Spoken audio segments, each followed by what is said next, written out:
For the upcoming film, Project Hail Mary, costume designers David Crossman and Glyn Dillon were charged with creating a spacesuit that would have the hallmarks of a near-future NASA EVA suit and also stand out in the pantheon of movie spacesuits. Boy, did they succeed. I went on set during the film's production to get a first-hand look at this beautiful suit and learn its design secrets. All right, guys, all I want to do is talk about the spacesuit, but I want to start by saying the complexity of this is sort of emblematic of the complexity of this whole production. Am I right? Yes. Yes. You guys have maybe more complex than we initially thought it might be. Yeah, it's just a man in space. Yeah. Is what they said at the beginning. But in the end, he's got 54 costume changes, actually. But 54 costumes throughout the film. Right. So far. Well, that's the book from, yeah. Okay, yeah. And you it have, can obviously expand, yes. and you have real world costumes, you have space. I want to talk about the development of this because you've made some really bold choices. I don't know that I remember a red spacesuit in an American film in memory. Talk to me about the decision process of how this suit came out to be. Well, there was a run of color options, and then it all boils down to visibility, what's going to shoot nicely in space. So we talked to Greg Fraser and Phil and Chris. Oh, so you're also talking to art department about what the sets are going to look like and things like that? Yeah, I mean, it was more, at the beginning, it's more Glyn and I, Phil and Chris and Greg, and then we were looking at the colors of suits because there was a kind of amber version of this. Yeah. There was the white version, which we, got rid of in the end.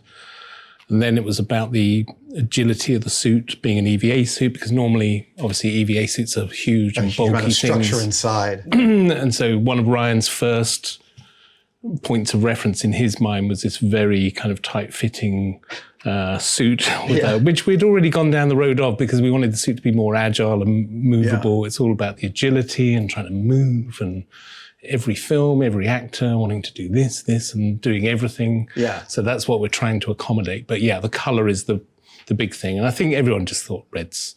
It just beat. Well, yellow, 2001, Dave Bowman, Yeah. red suit. And I had a toy, Major Mason's friend, Sergeant Storm, was the red astronaut. So I don't know, if you know that. But And the alien suits were all color coded, a very subtle nod and alien. yeah. And I know that NASA has been working hand in glove with you guys, pun intended, has been working closely with you guys. I'm wondering if there was any consultation with them about parts of this NASA suit. made this suit. What? There was some concern. I mean, we had spoke a Zoom, we had a Zoom with Yeah. NASA. I mean, it's... We kind of asked if they had, what would happen in the next 5 years, what are the things that we're working on that might happen. And it was all to do with whether it was battery life, really. Yeah. So things that like having displays on the inside of the visor and stuff. Also about reliable technology. Right. What actually works in space. Like, they don't take the risks of putting new things into space. It's always about tried and tested. Things that are 10 years old, 5 years old. We know it's going to work. It's not going to let anyone down. So there was elements of that. And I suppose actually recently, as it's SpaceX, they've done quite a tight-fitting EVA suit, haven't they? And the blue Boeing one. The blue Boeing, the blue Boeing legs actually were a nice silhouette for us. Yeah. So we were looking at those as a kind of the sort of direction of things. I built that suit. I built one of those for Boeing for a Is there museum any suits exhibit. you haven't built? Oh yeah, there's a whole list. This one included.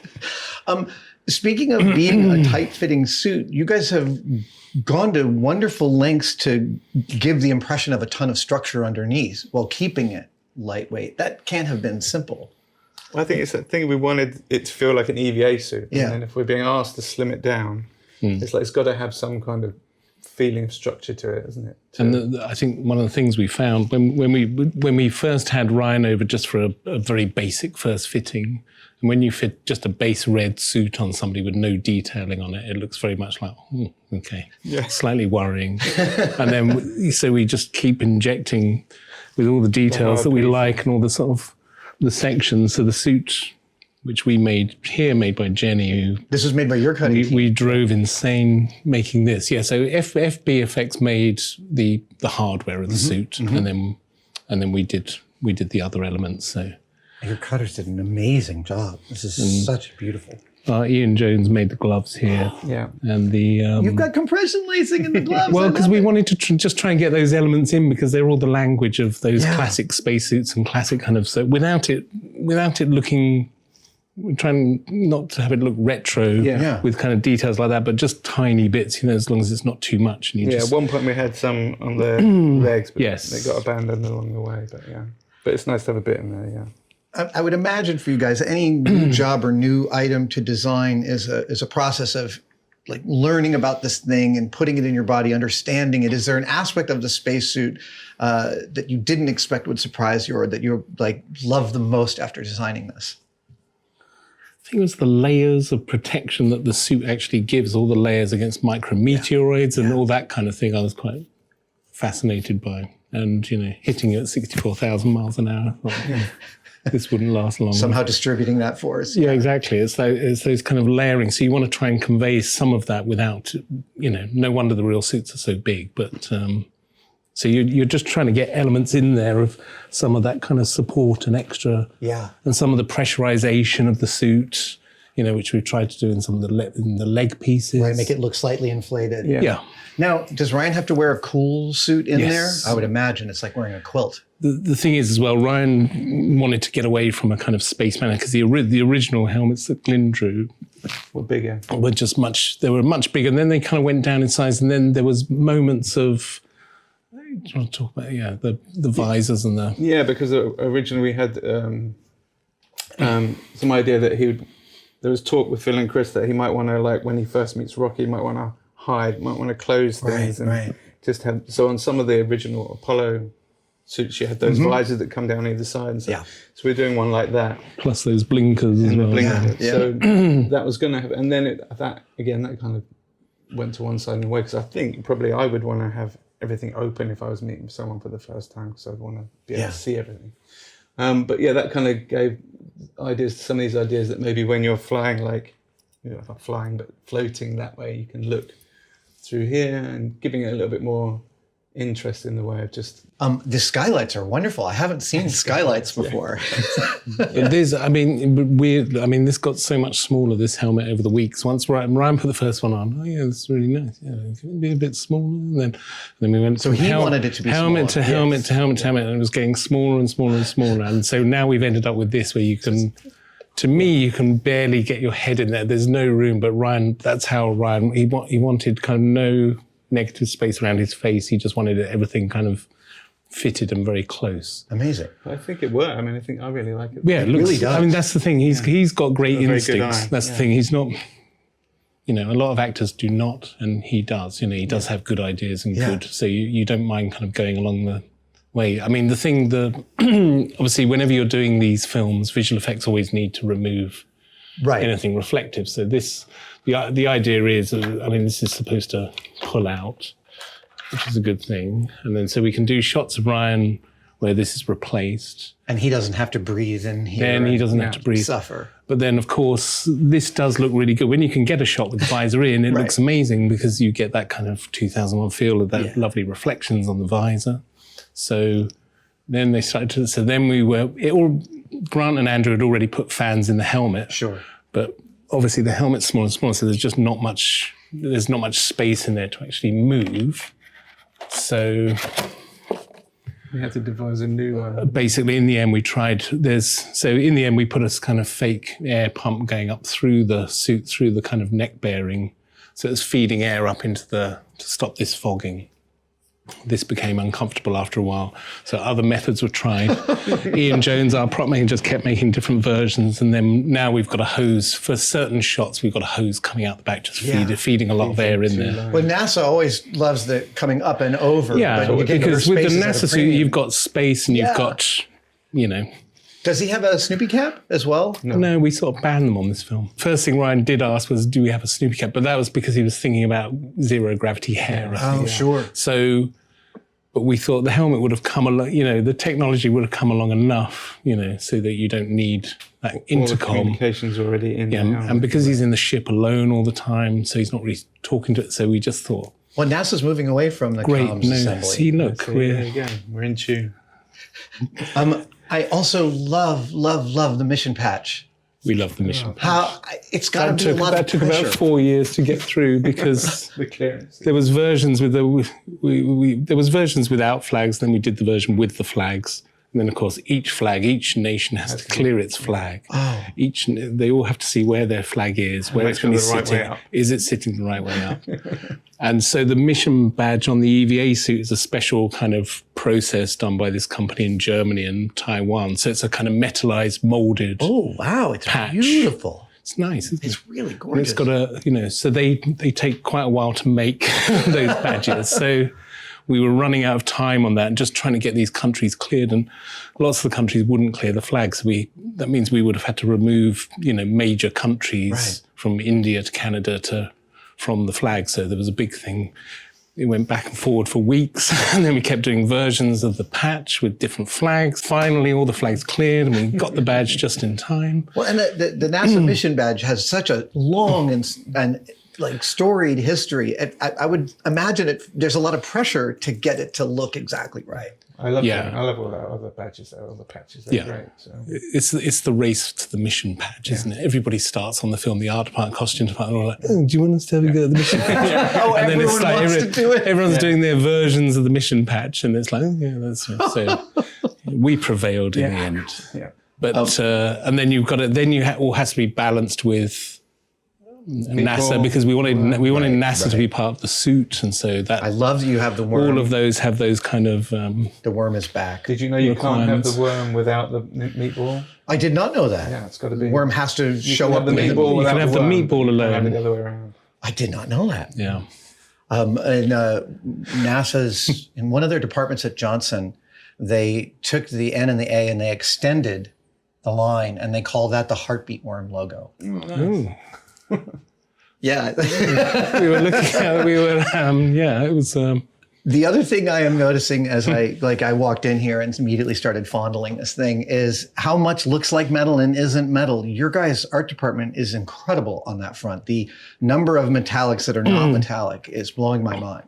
Yes, But this is all FBs, so This- it's okay. and That's their from when Grant and Andrew used to run a little kind of warehouse spraying things, making stuff out of, to now they really, you can see how much they've transformed over the last kind of 20 years or so. And it's, but no, the techniques are great and the materials are better now to work with. And with computers have really advanced everything. They've advanced the whole process, the level of detail you can. Originally, we would have made this in clay first. Right. Yeah. exactly. You would have done this in clay, then you would have molded it, then you would have got this version and gone, oh, I don't like it.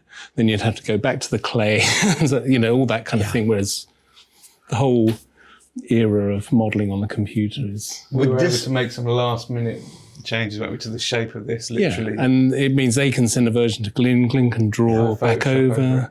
and then he can send it back to the guys, and then they, And they 3D print it over the weekend. And Oh my God. I love the NASA couplers. I see these sort of new types of couplers you have here. I'm curious about these. Well, these are, we wanted them to be like the Apollo ones. So these are some of the ones that FB were like put in front of us and said, we were like, yeah, that's nice. Yeah, they did kind of give us those ones with the... I really, it's not something I've seen before. I'm always attuned to like the little things that feel totally new. I love that. Do you guys look for, you must have people on your team looking for exotic closures and all sorts of like unique little findings. Yes, Stella, our yeah. assistant, is a good old router thing. So we use...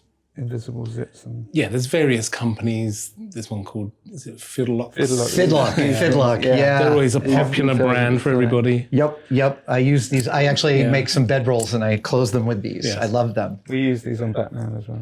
They're spectacular. And then sometimes you find old things that you can reuse. So some of these are Russian pieces that we've copied. So they're like, these are from kind of Russian parachutes. Right. Oh, yeah, this But is they, based on the Russian parachute. yeah, and they have that feel of, because it's a joint space program, isn't it? So it's a kind of Right, you've got to make it calico like all these so different... there's little hints of kind of Russian suit technology, like in the arms and things, some of these workings on the arms and nods to them. It must have been lovely when all the hard parts came in to put them all together for the first time. Yeah. And I would assume all the battery and comms and other stuff is in the backpack. Yeah. And in the back of the helmet. I mean, to be honest, the backpack's rarely worn because of the amount of wire work. So right. you just can't really have for what they want him to do on the various harnesses, you normally have to get rid of the backpack. And then, so we only finally shot with him with the backpack like 2 weeks ago, I think. So that was like the first it'll be time. replaced. That was the first time. Yeah. We hope it will be replaced. Yes. There's visual effects have to work on a lot because of there's so many requirements of the suit. When you see him in action doing things in the suit, you do, there's a lot to do. It's more like Spider-Man than Yes. Right. Climbing up, climbing down. He's very agile, and it's very kind of... I know that at the Smithsonian Institution, when a lot of the original moonwalking Apollo astronauts were alive, many of them would visit their suits in Washington, D.C. when they were in town. They had great affection for these things that had protected them. I'm wondering if Ryan feels that kind of affection for this suit. I don't know. Maybe with a bit of time. Maybe in a couple of years' time, so we might feel affection for the suit. I don't know. Do you know what we didn't show you is the cooling suit that goes underneath? Yeah, that's true. That's what we should. And that's being piped in from what if he's on? Like an astronaut's cool suit, like the ones on the wall there. That kind We've of thing. built him one of those, which is a. And where is it powered from if he's on wire work? Well, it's a pretendy one. Yeah, it's not. Gotcha. He wears a real one. A real one that's plugged in. You made we made an on-camera one, which is because we found this suit at this vintage place, which allegedly belonged to David Bowie. So we were all really impressed. And Kate Bush. Impressed with that. David Bowie. Turns out it wasn't David Bowie's. That was sold, but then it was Kate Bush's. So then we were kind of even better. I know, we were very excited, and so then we were looking at all the details of that. So we took a lot of that detail. And the guys outside turned it into a cooling suit. It might be outside. If do you want me to grab it? Yeah, I'd love that. There's a panicked moment, so he's got to go and get into the EVA suit. Right. So he doesn't know how to put the suit on. He's never put it on. He's looking at the YouTube video of how to put on an EVA suit. So first on is the cooling suit, and Phil and Chris wanted it to be a kind of huge struggle. Like trying to put a wetsuit in zero gravity. Oh my God, you have latex sections. Yes. We added latex to give it the kind of wetsuit snap to make it more difficult to put on. I just love how much storytelling there is in the physical costume. So there's a whole version of this where he's spinning around on a harness trying to put this suit on. So we made a kind of special stretch version of this fabric, which is all printed and stretchy, which you'll see. This is the fabric that we bought, which you can feel is. Yeah, it's really amazing. This is the one that Tim in our breakdown department, genius, he kind of copied it. And you're printing this yourself? Yeah, he did a kind of raised print. In rubber. Yeah. To make it look like that. It's incredible, isn't it? What you guys can do now. Yeah. This is, I own a mid-70s RAF cooling suit. Yes. And it looks just like this, except not nearly as cool. Yeah, this is our Kate Bush. Yeah, you're looking at the same one that we found in that place. Yeah. It's that similar. So then Ian Jones and his team made this part. And then Jenny in our workroom who made the suits makes the cooling suit underneath. And then someone has the guts to use the zigzag stitch on their sewing. I know. Well, they found the method of. Yeah. So I thought, oh God, we've got to make more. Once again, in the same time span that we were making the spacesuits, we had to make 6 of these as well. Oh, shit. So simultaneously, this was going on, and it was just. And are these sewn edges, or some of it bonded or welded, or? So it's all sewn. Okay. Yeah. Amazing. My God. And then it goes off to our latex people who, then bond and glue this to the suit. Times 6. So Jenny will cut them, they'll go off to our latex people. I keep thinking of things we want to show you, the latex suit, but anyway. There's a latex suit that we opened the film with that he's wearing in the thing. It would have been, in cryo or in Tacoma. Exactly. Gotcha. Yeah. So it's like a big kind of zip-up onesie with kind of everything attached to it. Over his face. Like it's wow. Yeah, so it's a nice, it's a good fun way to start the film because he's like a kind of caveman in space wearing this kind of latex suit wandering around. Rubbery bag. right. Unable to parse what's going on. Completely. Yeah. That's kind of Horror Industries? That's in the narrative. My eldest son is called Ro and my youngest son is called Hal. So it's all back. That is awesome. I love. And Dave's got his daughters, Evelyn and Poppy. on the backpack. I don't think people realize That's my this, but mum. there's lots of homages. Male XL is my mum. And it's good. Guys, it is so beautiful. That's just a thrilling piece. Holy cow. You see a lot of that in the film because he's rushing from the suit to Yeah. Backwards back and to forwards. the, because he's a one-man band, so it's just constantly out the suit, then floating around in this, and then back into the suit. So It's way more complicated than the original in a really lovely it way. is in a way, yes. It's anyway, there you go. Was there a moment with something with this many tiny parts? Was it really thrilling to get to see it on a stage? Have you gotten to see it on a stage on Ryan lit up yet? Oh yeah, definitely. That must be so Yeah, awesome. I mean, the thing was, it was kind of horrific at the beginning because because Ryan, big Right, star, Ryan. he arrives, and you can't finish the suit without Ryan. You need Ryan here to finish the suit, so you've got to do all that and so it was just the time just shrank and shrank. And he was happy with lots of bits, but the helmet continued for a couple of weeks, and by week 3 of filming, I think we had to have about at least 4 suits because we needed 2 dressed in the EVA room where Grace goes past, he discovers the suits. Then he's got to have ones to put on, ones for his stuntman to put on. So it's a lot. If you think about trying to finish, 5, 6 spacesuits in, A few 4 or weeks. 5 weeks. Oh my God. So I know. In the end, the helmet bit. So Grant and Andrew we had to start with printed helmets, Right. and then until they could mold and cast the final helmet, which then replaced, Ultimately, how many spacesuits have you made for the film? 5 or 6? 7. No, sorry, I was always one but I think more. it's 7. I believe it's 7, and there's a couple of extra bits, but it's around 7. Of course. But originally, when we started the film, it was going to be like 3. So. Guys, it is so thrilling. I really appreciate you letting me into your world and seeing some of your beautiful work. Pleasure. Thank you. Thanks for coming. Thank you so much to the production of Project Hail Mary for making us feel so welcome on your beautiful sets. Project Hail Mary is out in theaters on March 20th. You can find out more when the link's below.